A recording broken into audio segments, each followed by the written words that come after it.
Hola a todos, el día de hoy vamos a tratar el tema de análisis de la hidrólisis enzimática de residuos celulósicos para la producción de etanol.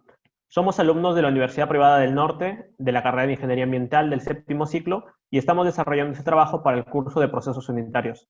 Los integrantes del grupo son Bautista Guzmán Jordi, Gómez Morales Rosa, Luna Victoria Acevedo Carla, Mejía Sánchez Freddy, Rodríguez Echevarría Dayana. En cuanto al contenido de esta presentación, en primer lugar tenemos la introducción, luego aspectos teóricos, luego el cuerpo del informe, el que está conformado por hidrólisis, hidrólisis enzimática, residuos celulósicos, producción de bioetanol, aspectos físico-químicos y finalmente las conclusiones. Empezaremos con el pretratamiento de residuos celulósicos en el proceso de hidrólisis enzimática. Existen dos obstáculos principales para poder desarrollar de manera más eficiente la hidrólisis. Estos son la envoltura de lignina que rodea las fibras de celulosa y la resistencia estructural de la celulosa, ya que la protección de lignina presenta un gran impedimento a la accesibilidad de la celulosa para desarrollar un proceso de bioconversión. Es necesario aplicar previamente un pretratamiento que disminuya el efecto protector de la lignina. Es necesario eliminar o alterar toda la lignina para poder aumentar de forma significativa la susceptibilidad de los materiales celulósicos a la degradación enzimática. Para esto existen varios métodos para romper la asociación de lignina. Para aumentar la susceptibilidad del material es esencial la modificación estructural por medio de tratamientos adecuados. Para esto existen tres tipos de tratamientos. De pretratamiento. El pretratamiento físico, el pretratamiento químico y el pretratamiento biológico. En el pretratamiento físico incluye la molienda, vaporización a presión, irradiación y pirólisis. En el pretratamiento químico se hace mediante álcalis, ácidos, gases, agentes, disolventes de la celulosa y extracción de la lignina. Y para el pretratamiento biológico existen microorganismos que atacan el material que se está usando y que son capaces de degradar la lignina. Respecto a la hidrólisis, se sabe que esta se refiere al estudio de las soluciones acuosas de electrolitos. Este término se aplica especialmente a las reacciones de los cationes con el agua para producir una base débil o bien a las de los aniones para producir un ácido débil.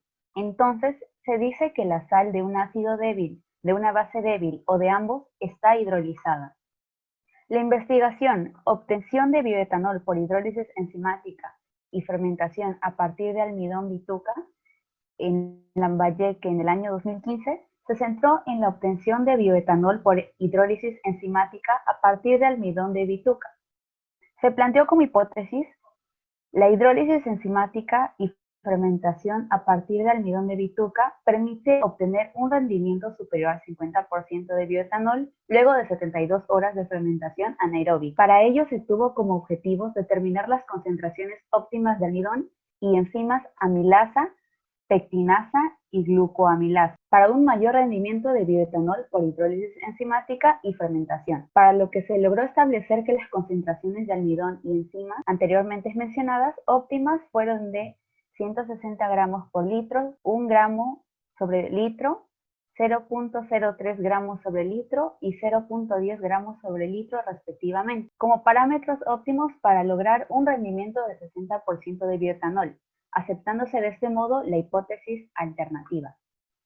En cuanto a la necesidad de alternativas en la producción de enzimas que hidrolizan el almidón, el incremento de la demanda en el mercado de los derivados del almidón y almidones modificados requiere de nuevas alternativas para sus procesos de producción industrial. La alternativa que representa el uso de enzimas alfa-amilasa termorresistentes en los métodos enzimáticos brinda mayores beneficios con respecto a otro tipo de métodos químicos, los cuales pueden resultar más contaminantes y costosos, contribuyendo así a una mayor productividad y el desarrollo de la industria. Por otra parte, es importante recalcar que el mercado de enzimas respecto a México se ve reducido a pocas empresas productoras, dada la poca producción y la elevada demanda. Los consumidores de enzimas se ven obligados a importar este producto de otros países. Esto representa un área de oportunidad para el desarrollo de productos biotecnológicos en el país, por lo que resulta interesante proponer fuentes alternativas de enzimas con amplia aplicación industrial.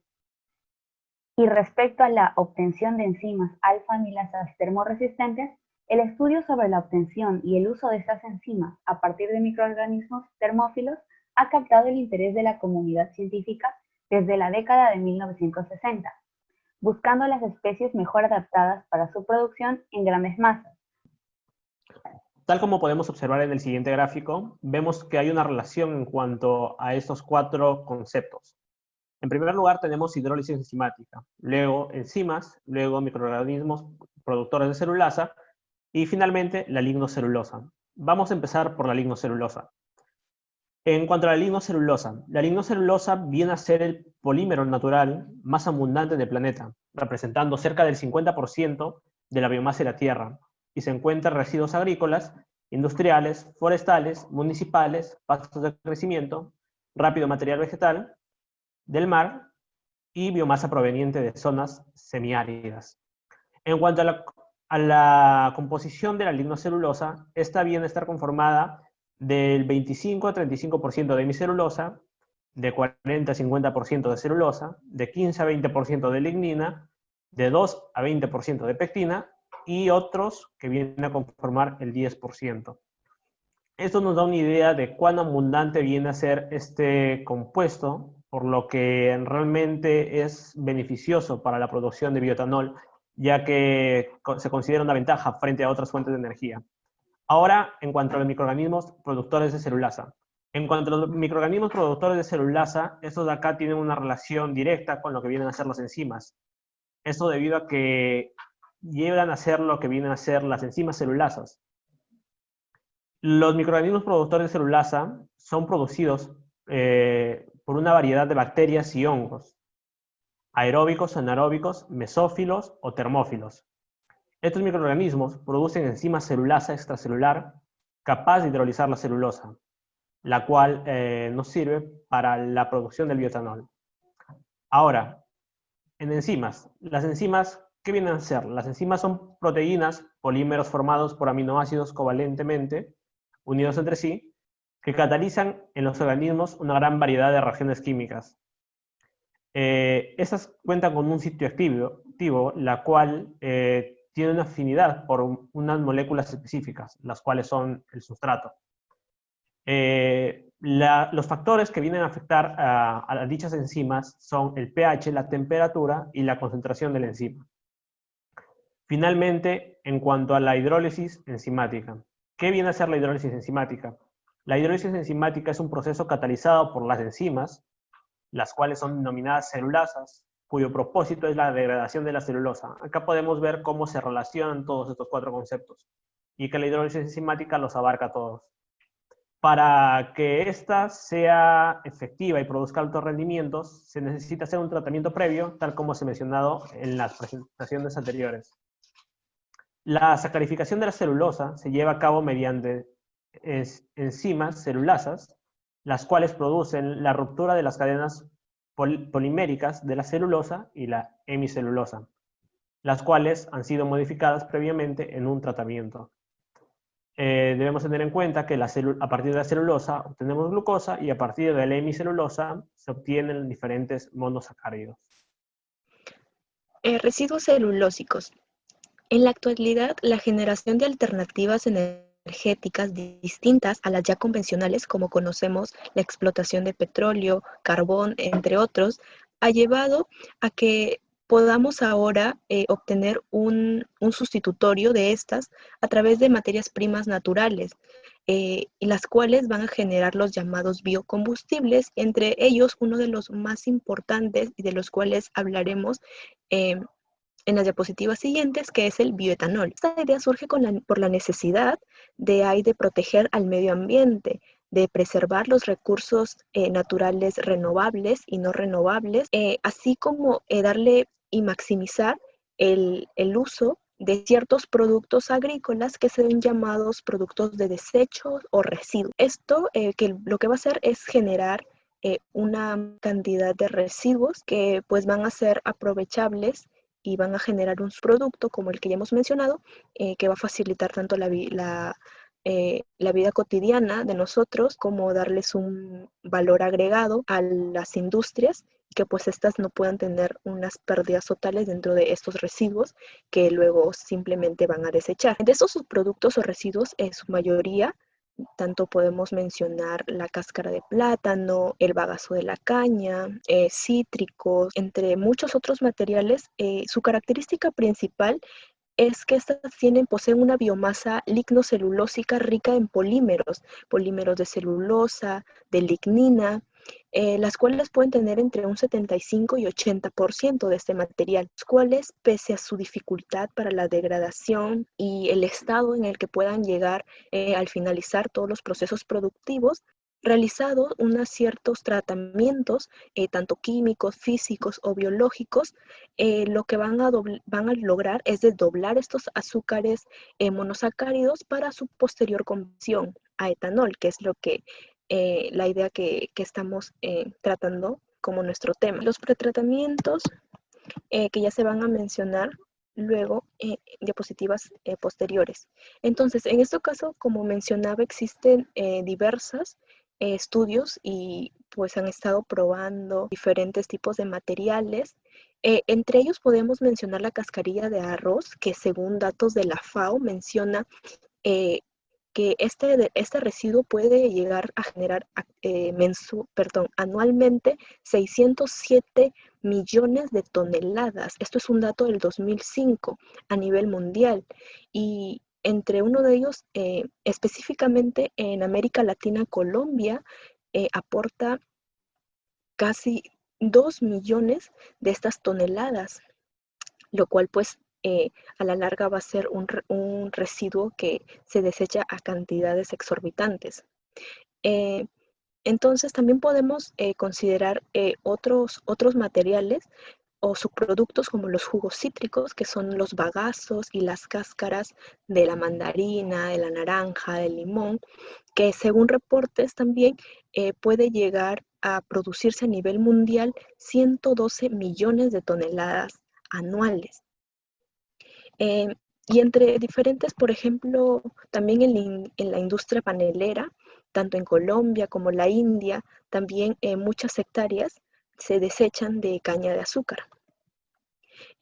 Todos estos materiales entonces van a pasar por un pretratamiento, lo cual va a permitir aprovecharlos de cierta manera y que puedan, todos estos azúcares que puedan obtenerse, puedan llegar a convertirse en lo que es el etanol.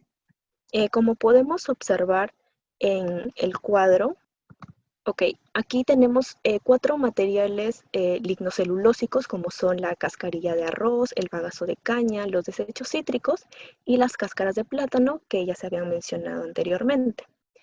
Y tenemos ciertos polímeros de los cuales se obtienen celulosa, hemicelulosa y lignina. Según en el primer cuadro podemos ver la cascarilla de arroz se puede obtener aproximadamente entre 25 y 39% de celulosa, la cual es una muy grande cantidad, y en menor cantidades tanto hemicelulosa y lignina. Por otro caso, el bagazo de caña llega a poder alcanzar 48% de celulosa, en los desechos cítricos que ya mencionábamos antes, de 16 a 20%, y la cáscara de plátano, pues con un índice bastante a los anteriores, con un 13.2%. En general, este cuadro resumen también es un reflejo de los estudios que en los últimos años se han hecho, ya que en su mayoría estos están trabajando con lo que es la caña de azúcar, que es el que puede obtener mayor porcentaje de celulosa, hemicelulosa y lignina comparado con los demás. Y como podemos observar, los desechos cítricos generan una muy, muy pequeña cantidad de lignina, de solo 1 a 2.62%, y en un punto medio se encontraría la cascarilla de arroz, que está entre unos 25% de celulosa, en hemicelulosa de 18.2 a 21.35 y de lignina 18.2 a 24.6%. Continuando con la exposición, tocaría la parte de producción de bioetanol. Como bien se sabe, el bioetanol se obtiene a través de la fermentación de azúcares. Una de las principales azúcares es la glucosa. Pero para obtener esta glucosa, el mejor rendimiento de obtención de glucosa se realizan pretratamientos, ya que uno permite reducir los costos totales de producción. Y debido a que la lignina garantiza que la biomasa de lignocelulósica sea susceptible a hidrólisis. Además, dentro de los tratamientos más eficientes, destacan la hidrólisis alcalina, debido a su principal ventaja, que es eliminar hemicelulosas y lignina. Asimismo, la explosión de CO2 y el método AFEX. En el procesamiento, tanto la temperatura y el tiempo de residencia juegan un rol importante en el rendimiento de azúcares reductores. Tanto la temperatura y el tiempo de residencia juegan un rol importante en el rendimiento de azúcares reductores. Además, si el procesamiento no es eficiente, el producto no podrá ser hidrolizado por la enzima celulasa. Y por otro lado, si el procesamiento es demasiado, conlleva a formar compuestos tóxicos, tanto como el furfural y el hidroxifurfural. Debido a que estos compuestos, como al ser tóxicos, alteran la siguiente etapa de la producción de bioetanol, que sería la fermentación, ya que inhiben a las enzimas, o en este caso a metabolismos microbianos. A continuación, algunas investigaciones respecto a pretratamientos. Destaca la de Xu en el año 2011, donde obtuvo un rendimiento de 58,1 gramos por cada 100 gramos de sustrato seco. Este rendimiento él lo obtuvo en una hora, lo que sería 60 minutos, duplicando a lo obtenido anteriormente durante 30 minutos. Como bien se puede apreciar, el tiempo jugó un rol importante.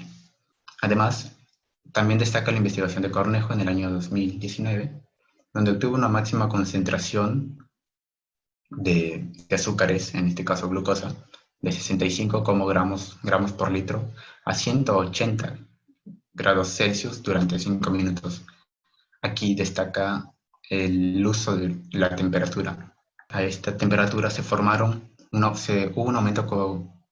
un aumento exponencial de furanos y ácidos acéticos. Como bien se explicó anteriormente, esto es contraproducente en la producción de bioetanol. Por otro lado, Lu en el año 2020 realiza un pretratamiento experimental realizando una combinación hidroxialcalino-oxígeno. Este pretratamiento fue aplicado para los residuos de caña de azúcar, donde a través de diversas condiciones obtiene que la óptima sería a 0,6 milipascales y obtiene una concentración de bioetanol de 58 gramos por cada litro. Bueno, siguiendo con la exposición, como bien se sabe, el proceso para el cual uno obtiene el bioetanol es a través de la fermentación. Si bien la hidrólisis enzimática es una parte para todo esto, la cual destaca realmente que obtenemos bioetanol sería la fermentación. Bueno, Xu, a través de la fermentación utilizando Saccharomyces cerevisiae, establece que el consumo de la glucosa por las células de la levadura se sincroniza con la producción de etanol, el cual tiene una concentración de 24,6 gramos litros en 2 días, a partir de 40 gramos litros de glucosa. Asimismo, Sean en 2020 realiza otra de las técnicas empleadas para la obtención de bioetanol, que sería la SSF, que sería la sacarización y fermentación simultánea, y la SHF, que sería la hidrólisis y fermentación separadas. El primero, como bien se indica, la sacarización y la fermentación se realizan en un trabajo conjunto. Mediante el SHF obtiene 13 gramos por litro de etanol, a partir de 28,6 gramos litros de glucosa. Por otro lado, mediante la técnica de SSF obtiene 13,4 gramos litros de etanol con un rendimiento aproximado de la reacción de 82%. Si bien el resultado son le atribuye debido a que la sacralización, el azúcar es convertido directamente a etanol, evitando así la inhibición de enzimas. Como bien se puede apreciar, el consumo de glucosa a etanol, o la producción, como se podría decir, es de 1 a 2 en ambos casos, tanto como Shu para Son. Aspectos físico-químicos. Los principales factores para un proceso de hidrolizado van a depender únicamente de la temperatura, del pH y de la concentración del sustrato. En el pH, una investigación de la hidrólisis enzimática de Chenopodium quinoa-Willi, más conocida como quinoa, se determinó los parámetros cinéticos de pH para permitir el proceso de la hidrólisis. Las unidades experimentales para este estudio fueron colocadas a 40 grados centígrados y se trabajó con 3 valores de pH diferentes: pH 5, pH 6.5 y pH 7. Estas fueron modificadas con ácido cítrico y con hidróxido de sodio. Cada enzima posee un pH característico con el cual alcanza su máxima actividad, conocida como pH óptimo. El aumento o la disminución del pH afectará la velocidad con la que la enzima transforme el sustrato. De esta manera, los resultados determinaron que el pH más óptimo para este estudio fue el de 5, ya que se logró obtener el porcentaje más alto de dextrosa. En la temperatura, en un estudio de la hidrólisis enzimática de algodón, a temperaturas de 32 grados centígrados y 60 grados centígrados, se evaluó la producción de azúcares reductores a partir de sustratos preparados bajo diferentes temperaturas y tiempos para la producción de etanol. Se halló que ambos factores presentan resultados significativamente diferentes. Los resultados demuestran que al aumentar el tiempo de sacarificación, también aumentará el rendimiento de azúcares, tanto a 32 grados centígrados como a 60 grados centígrados. La mejor combinación de estos factores es en una temperatura de 60 grados centígrados y en un tiempo de 2 horas. Cabe recalcar que este factor presenta dos efectos contrarios. El aumento de temperatura produce de manera general un aumento en la velocidad de la reacción química, pero por otro lado, al superar una determinada temperatura, las enzimas pierden actividad y se desnaturalizan. La concentración de sustrato. Se realizó un análisis de elaboración de las condiciones para la hidrólisis enzimática de la papa, encontrando un valor significativo al combinar la concentración de sustrato y la concentración de enzima amilasa. Los mayores cambios de conversión se presentaron cuando la concentración de sustrato cambió su valor menor a uno mayor, es decir, de 15% a 20%, y cuando la concentración de enzima cambió de 0.6 mililitros de kilogramo a 0.8. Estos valores fueron los mejores en el intervalo estudiado. Y de esta manera se determinó que para que una enzima funcione de manera más eficiente, la concentración de sustrato debe estar en exceso en relación con la concentración de enzima. Finalmente, pudimos concluir que es necesario un tratamiento previo de la materia prima, esto con el fin de asegurar una eficiente hidrólisis, además de que se debe hidrolizar la biomasa lignocelulósica usando 3 tipos de enzimas y o actividades, esto debido a su complejidad. Además de que entre los factores químicos y físicos que intervienen en la hidrólisis enzimática se considera pH, influencia directa sobre la funcionalidad de la enzima, temperatura, aumenta o disminuye la velocidad de reacción, y concentración, ya que ésta aumenta o disminuye la velocidad de reacción. Y finalmente, conocer las propiedades del material celulósico a tratar, ya que ésta genera ventajas en el proceso de pretratamiento, lo que resultará en la mayor obtención de polímeros que llegan al reactor para la hidrólisis. En este caso, podemos considerar como la mejor opción de los pretratamientos AFEX, explosión de CO2 e hidrólisis alcalina. Gracias. Gracias, profesor. Gracias, profesor. Gracias, Profesor. profesor.